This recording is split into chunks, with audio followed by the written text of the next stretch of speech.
आगे बढ़ेंगे। उत्तर प्रदेश के हाथरस को लेकर बड़ा अपडेट है, चूंकि सूरजपाल सिंह उर्फ भोले बाबा उर्फ साकार हरी, जिसको लेकर बहुत बड़ा खुलासा भी हुआ है। महिलाओं को सम्मोहित करता था ये ढोंगी बाबा। बाबा ने सम्मोहन कर उजाड़ दिए थे कई परिवार, जो जानकारी मिल रही है। बाबा की प्रताड़ना से दुखी शख्स ने गंभीर आरोप लगाए हैं। असली पति को छोड़कर बाबा को पति मान चुकी थी ये पत्नी, जो पीड़ित बता रहा है। पूजा पाठ के नाम पर पत्नी को बरगलाया और उसे सम्मोहित पूरी तरीके से कर लिया गया। पीड़ित कई दिन से अभी अस्पताल में भर्ती है। बाबा की करतूतों से टूटा हुआ है ये रिटायर्ड शिक्षक, और उसका पूरा परिवार भी बहुत दुखी होकर अपनी इस कहानी को कहता है। और जानकारी ऐसी कि ये जो ढोंगी बाबा है, इसी तरीके से कई परिवार उजाड़ चुका था। महिलाओं को सम्मोहित करता था और सम्मोहित करने के नाम पर उन्हें पूजा पाठ के नाम पर बरगलाता था, और ऐसे कई परिवार तोड़ चुका था ये बाबा। अब जो रिटायर्ड टीचर है, जो कि खुद अस्पताल में भर्ती है, वो बता रहा है कि कैसे उसने उसकी पत्नी को बरगलाया, बहकाया और फिर सम्मोहित करके उसे अपने वश में कर लिया। असली पति को छोड़कर बाबा की तरह बाबा के पास पूरी तरह से सम्मोहित हो गई थी वो महिला।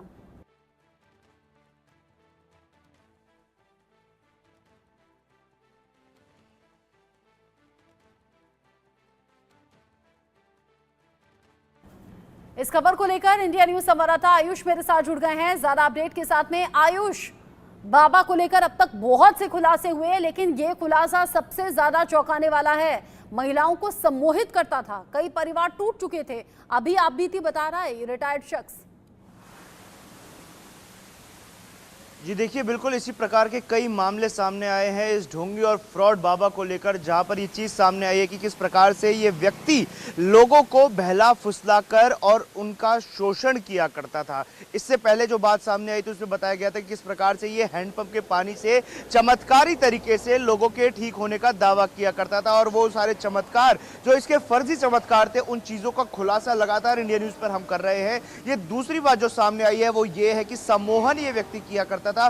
सम्मोहित इसने एक व्यक्ति की पत्नी को कर दिया था, और उसके बाद ये अपने प्रकार से उन सारी चीजों को तोड़ मरोड़ कर प्रस्तुत किया करता था। वो व्यक्ति जिस पर ये सम्मोहन कर दिया करता था, वो उसके हिसाब से उसकी वाणी बोला करते थे, इसकी जय जयकार किया करते थे। क्योंकि लगातार कई दिनों से मैं हाथरस में मौजूद हूँ, अलीगढ़ में मौजूद हूँ, और इसके आश्रम पर, जो इसका आश्रम कासगंज में स्थित है, वहां पर मैं गया, इसके भक्तों से भी मिला, तो उन्होंने इस चीज का खुलासा किया कि किस प्रकार से बाबा जो है वो विष्णु का अवतार है। ये बात इसके भक्त बोलते, तो यानी ये चीज साफ और स्पष्ट समझ में आती है कि किस कदर का ब्रेन वॉश इसने लोगों का किया हुआ है, किस कदर से लोगों को इसने बेवकूफ बनाया हुआ है, और वो मासूम लोग किस प्रकार से इसके जाल में, इसके इस पूरे प्रपंच में फंस चुके हैं। अब ये जो ताज़ा मामला सामने आया वो इस वजह से क्योंकि वो व्यक्ति अस्पताल में भर्ती था, उसने ये सारी चीज़ें बताई है कि कैसे उसकी पत्नी पर सम्मोहन किया। उसकी पत्नी जो थी वो हमेशा इस बाबा की जय जयकार किया करती थी। ये सारी वीडियो हमने इंडिया न्यूज़ पर दिखाई हैं। लेकिन ये जो चीज़ें हैं, इसको लेकर भी एक बड़ा शक और साजिश यहाँ पे सामने आती है। क्या, जैसे कि क्योंकि पहले भी आरोप लग रहा था इस बाबा के ऊपर कि इसने अपनी खुद की एक टीम बनाई हुई थी, वो टीम लोगों के बीच में जाया करती थी और ऐसी भ्रांतियां लोगों के बीच में फैलाया करती थी, ताकि ज्यादा से ज्यादा इस बाबा को लोग मिल सके, ज्यादा से ज्यादा अंधविश्वास इस बाबा को लेकर लोगों के बीच में फैल सके। ऐसी चीजें लगातार सामने आती जा रही है। जिस प्रकार से जो 123 लोगों की मृत्यु हुई है, उसके बाद से पूरा मीडिया अटेंशन इस बाबा के ऊपर है, इस बाबा के जो कुकृत्य है उनके ऊपर है। तो ये चीजें अब धीरे धीरे उजागर होती जा रही हैं, और ये कोई आखिरी हादसा नहीं होने वाला। मैं आपको बता रहा हूं कि ऐसी और भी चीजें सामने आएंगी, ऐसे और भी कई विवरण सामने आएंगे, जहां पर ये चीज पता चलेगी किस प्रकार से लोगों का बेवकूफ इस पूरे प्रपंच में बाबा ने बनाया हुआ था। जी आयुष, क्योंकि आप फील्ड में मौजूद हैं, आपने कहा बहुत से पीड़ित परिवार आपको मिले जिन्होंने अपनों को खो दिया है। आपने कहा कि ये जो रिटायर्ड शिक्षक है, ये एक लौती ऐसी कहानी नहीं है, ऐसे कई परिवार हैं जो बाबा की वजह से उजड़ चुके हैं। बाबा सम्मोहित करता था, महिलाओं को सम्मोहित करने के बाद क्या सिर्फ उनका परिवार उजाड़ता था, या फिर किसी और तरह की भी खबरें हैं? यहाँ पर चूंकि आप फील्ड में मौजूद हैं, आपने बहुत सी बातें सुनी होंगी। ये देखिए, यहाँ पर ना अलग अलग थ्योरी सामने आती है। जब हम किसी महिला से बात करते हैं तो उनका ये कहना है कि बाबा तो चमत्कारी थे, बाबा तो नारायण का अवतार है, बाबा तो स्वयं परमात्मा है। ये है पहली थ्योरी।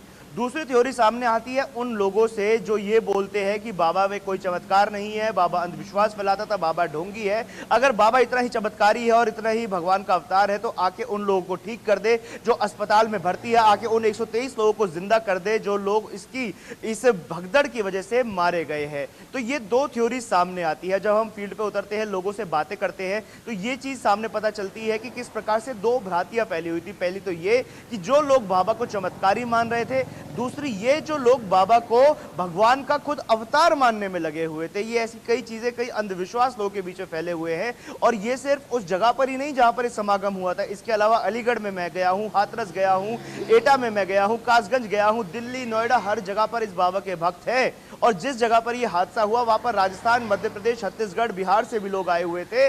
तो ये जो अंधविश्वास है इस बाबा के प्रति, किस प्रकार से पूरे उत्तर भारत में फैला हुआ है, ये जो कैंसर है अंधविश्वास का, ये किस प्रकार से इसने पूरे उत्तर भारत को झकझोर कर रख दिया है, ये चीज यहाँ पर साफ और स्पष्ट देखने को मिलती है। जब ग्राउंड पर हम उतरते हैं तो जिस प्रकार से लोग मिलते हैं, लोग बताते हैं, तो कुछ लोग इस एक्सीडेंट के बाद, एक्सीडेंट नहीं कहेंगे हम इसे, कहेंगे एक हत्या जो 123 लोगों की हुई है, जो इस बाबा का सत्संग भी नहीं, एक इवेंट हुआ था।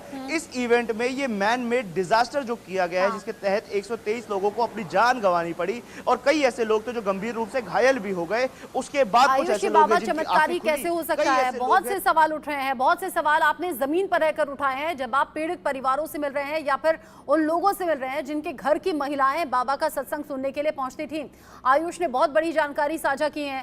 साथ ही साथ जिस तरीके से अभी तक का अपडेट है, सूरजपाल सिंह उर्फ भोले बाबा जो इस पूरे कांड के बाद पहली बार मीडिया के सामने आया, पीसीआर अगर वो बयान हमारे पास है तो हमें जरूर चलाना चाहिए, जिसमें कि सूरजपाल सिंह उर्फ भोले बाबा जो पहली बार मीडिया के सामने आकर सफाई पेश कर रहा है, जो बता रहा है कि लोगों की मौत होने के बाद उसे गहरा सदमा लगा है, दुख है, और साथ ही साथ वो कह रहा है कि इस पूरे मामले में जांच होगी, जो भी दोषी हैं वो बख्शे नहीं जाएंगे। शासन प्रशासन पर भरोसा रखने की बात भी इसमें सूरजपाल सिंह उर्फ भोले बाबा की तरफ से कही गई है। लेकिन सबसे ज्यादा गौर करने वाली बात यह है, जिस बयान को सूरजपाल सिंह उर्फ भोले बाबा की तरफ से मीडिया में सामने रखा गया है, उस बयान में अगर आप तस्वीरें देखेंगे तो ये आपको मालूम हो पाएगा कि सूरजपाल सिंह उर्फ भोले बाबा जो कि लाखों लोगों को प्रवचन देता था, उन्हें ज्ञान की बातें बताता था, वो 4 लाइनें उन 123 लोगों की मौत पर नहीं बोल पाया, उस पर गहरा अफसोस नहीं जता पाया। वो लिखी हुई एक लेटर को पढ़ रहा था, वो अपने आप से 4 लाइनें भी बोल नहीं पाया। अंदाजा आप लगा सकते हैं कि कैसा ज्ञान इस बाबा को होगा या फिर कितना बेहतर वो बोलता होगा।